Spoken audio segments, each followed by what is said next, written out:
Students, PDS group online classes में आपका स्वागत है। मैं रमेश सर। आज आप लोग को कक्षा 12 विषय रसायन विज्ञान पार्ट 3 आपका न्यू चैप्टर स्टार्ट होगा। यानी रसायन विज्ञान भाग फर्स्ट का नया चैप्टर वो क्या है, पार्ट 3 है, जिस पार्ट का नाम क्या है, वैद्युत रसायन, इलेक्ट्रोकेमिस्ट्री। ठीक है, तो ये नया चैप्टर आपका, 2 चैप्टर समाप्त हो चुके हैं। अब नया चैप्टर, तीसरा चैप्टर है आपका क्या, वैद्युत रसायन, इलेक्ट्रोकेमिस्ट्री है। ठीक है, तो इसके बारे में हम देखते हैं, आज अध्ययन करेंगे कि यानी वैद्युत रसायन क्या है, वैद्युत रसायन किसे कहते हैं, वैद्युत रसायन क्यों उपयोग लाया गया है, उपयोग में क्यों लाया गया है। तो ये सारी चीज़ें आज हम इस वीडियो में जानेंगे। ठीक है ना। तो सबसे पहले क्या, वैद्युत रसायन।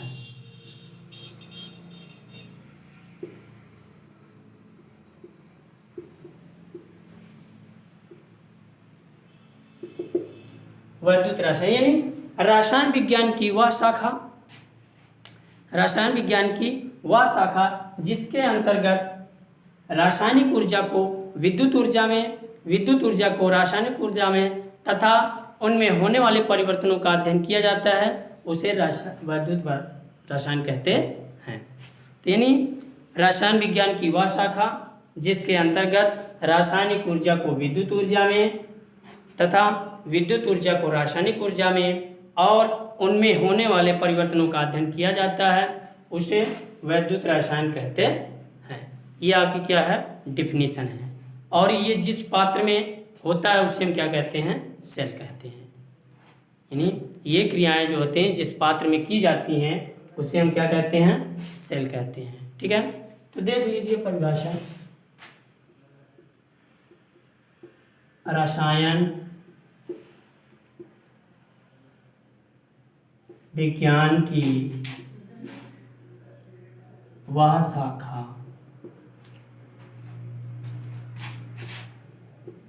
जिसके अंतर्गत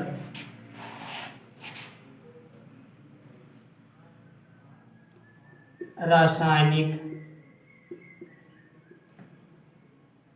ऊर्जा को विद्युत ऊर्जा तथा विद्युत ऊर्जा को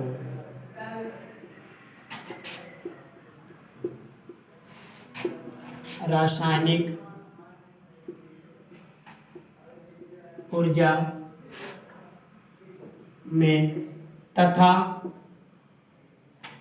उनमें होने वाले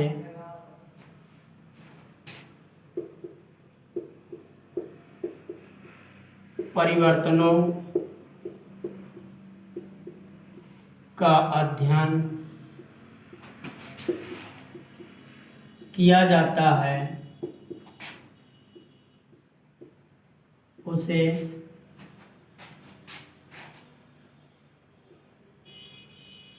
विद्युत रसायन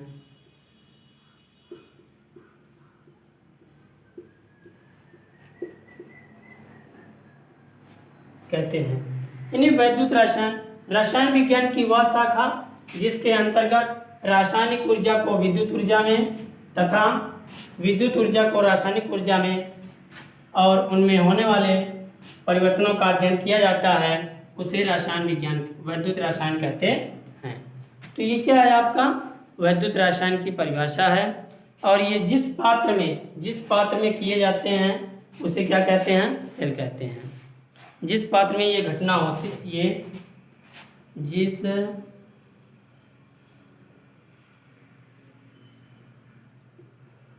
पात्र में ये घटनाएं होती हैं, ये घटनाएं होती हैं, उसे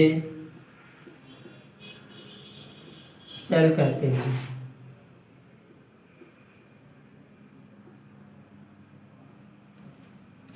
यानी विद्युत रसायन, रसायन विज्ञान की वह शाखा जिसके अंतर्गत रासायनिक ऊर्जा को विद्युत ऊर्जा में परिवर्तित किया जा सकता है, तथा विद्युत ऊर्जा को रासायनिक ऊर्जा में परिवर्तित किया जा सकता है या उनमें होने वाले परिवर्तनों का अध्ययन किया जाता है, उसे रसायन विज्ञान कहते हैं। तथा जिस पात्र में ये घटनाएं होती हैं उसे सेल कहते हैं। तो ठीक है, अगली जो हेडिंग है वो क्या है, सेल का प्रकार, यानी सेल कितने प्रकार के होते हैं। तो चलिए देखिए,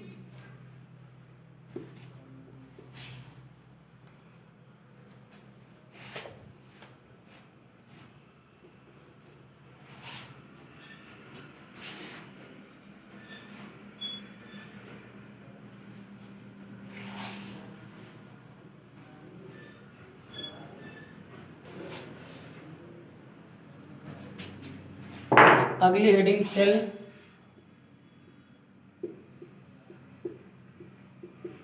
के प्रकार। सेल के प्रकार, सेल दो प्रकार के होते हैं, यानी सेल दो प्रकार के होते हैं। पहला देखिए, पहला वैद्युत रासायनिक सेल और दूसरा वैद्युत अपघटनी सेल।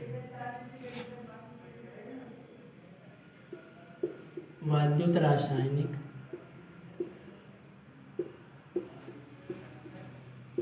सेल और दूसरा जो है वैद्युत अपघटनी सेल। तो वैद्युत रासायनिक सेल और वैद्युत अपघटनी सेल, वैद्युत रासायनिक सेल से सीधा सीधा इस टॉपिक से ही ये पता चल रहा है कि यानी वे सेल जो विद्युत ऊर्जा को रासायनिक ऊर्जा, यानी वे सेल जो रासायनिक ऊर्जा को विद्युत ऊर्जा में परिवर्तित कर देते हैं या बदल देते हैं, उसे वैद्युत रासायनिक सेल कहते हैं। जैसे गैल्वेनी सेल, वोल्टी सेल, ये होते हैं। तो पहली हेडिंग हो जाएगी वैद्युत रासायनिक सेल। वे सेल जो रासायनिक ऊर्जा को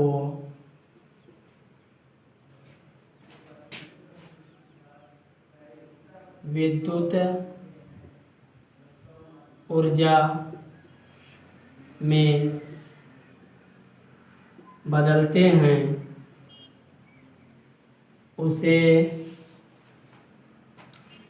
वैद्युत रासायनिक सेल कहते हैं।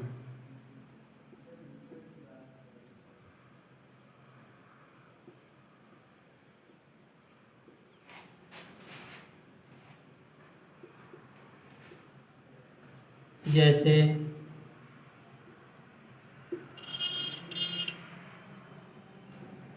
गैल्वेनी सेल, गामा वोल्टी सेल।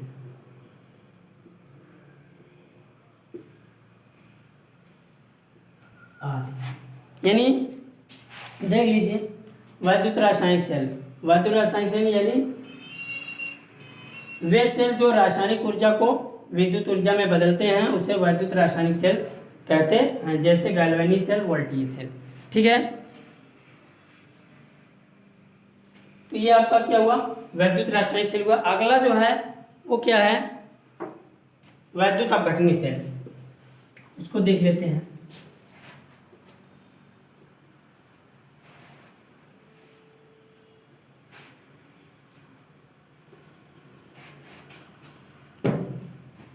दूसरा नंबर है वैद्युत अपघटनी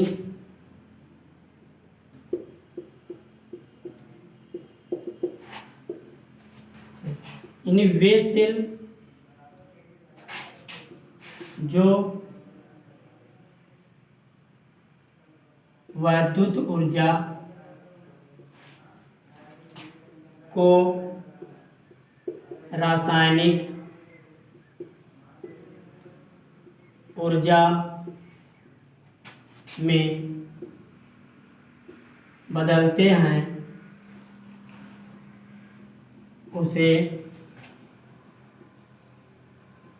वैद्युत अपघटनी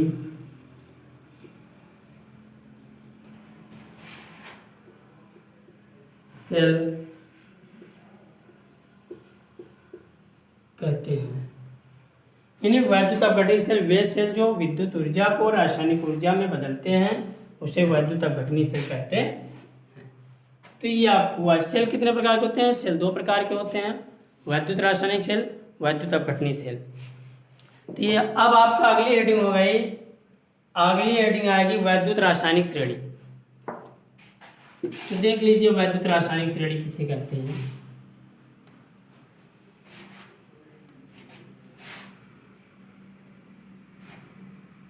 अगली टॉपिक है वैद्युत रासायनिक श्रेणी।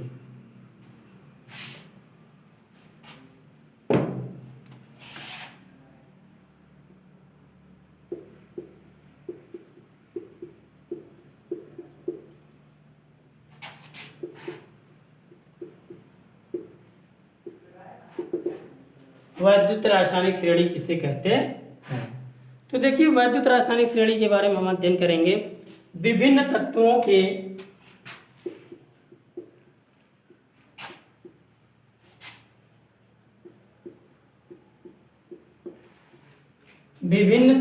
के मानक इलेक्ट्रोड विभव के उनके मानक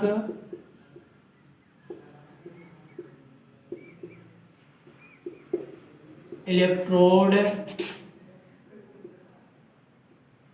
विभव के घटते हुए क्रम में रखने पर जो श्रेणी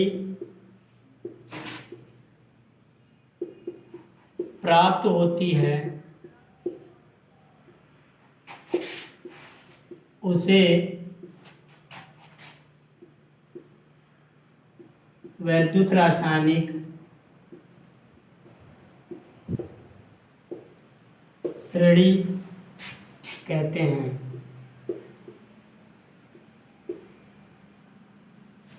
तो देखिए वैद्युत रासायनिक श्रेणी किसे कहते हैं? विभिन्न तत्वों के उनके मानक इलेक्ट्रोड विभव के घटते हुए क्रम में रखने पर जो श्रेणी प्राप्त होती है उसे वैद्युत रासायनिक श्रेणी कहते हैं। इन्हीं जो आपके तत्व हैं, मैंने आपको तत्व के बारे में बताया है, तो उन तत्वों के जो क्या कहते हैं मानक इलेक्ट्रोड विभव होते हैं उसको जब हम घटते हुए क्रम में रखते हैं तो जो श्रेणी प्राप्त होती है उसे हम क्या कहते हैं? वैद्युत रासायनिक श्रेणी कहते हैं। तो अगली हेडिंग देख लीजिए आप। अगली हेडिंग है आपका ये मानक इलेक्ट्रोड विभव। मानक इलेक्ट्रोड विभव क्या है उसके बारे में हम देख लेते हैं।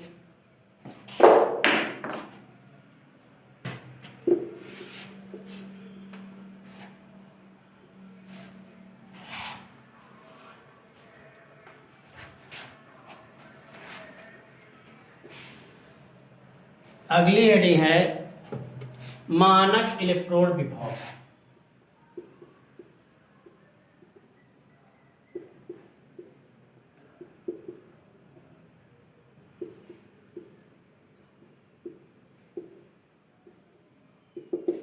देखिए मानक इलेक्ट्रोड विभव किसे कहते हैं? यानी किसी धातु की छड़ को, किसी धातु की छड़ को 25 डिग्री पर 1 मोलर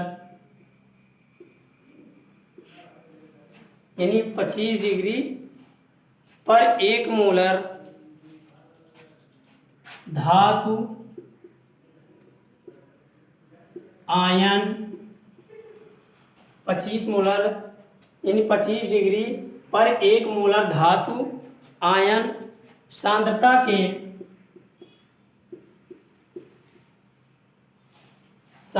के विलयन में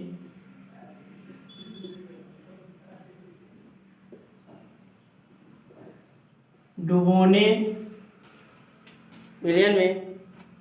पर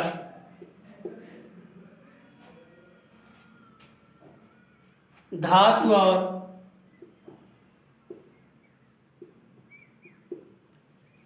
और विलयन के मध्य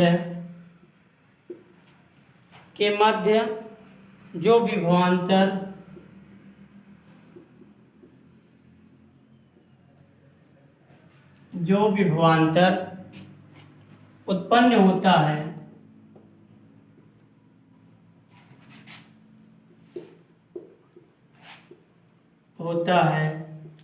उसे मानक इलेक्ट्रोड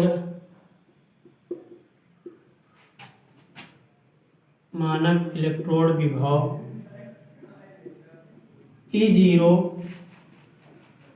कहते हैं। ठीक है, इन्हें अब देखिए मानक इलेक्ट्रोड विभव। किसी धातु की छड़ को 25 अंश पर 1 मोलर धातु आयन सांद्रता के विलयन में डुबोने पर धातु और विलयन के मध्य जो विभवांतर उत्पन्न होता है उसे मानक इलेक्ट्रोड विभव कहते हैं। इसे E0 से प्रदर्शित करते हैं। तो ये आपका क्या हुआ, मानक इलेक्ट्रोड विभव है। अगली जो हेडिंग है वो है आपका वैद्युत रासायनिक श्रेणी के लक्षण, यानी वैद्युत रासायनिक श्रेणी के लक्षण। तो इस हेडिंग को हम नेक्स्ट टर्न पर पढ़ेंगे। और आपको यदि इसके ऊपर जो भी आपको बताया गया, अगर आपको कहीं प्रॉब्लम हो तो इसे आप मेरे व्हाट्सएप नंबर 9335347105 पर मैसेज या कॉल करके समस्या का समाधान प्राप्त कर सकते हैं। धन्यवाद।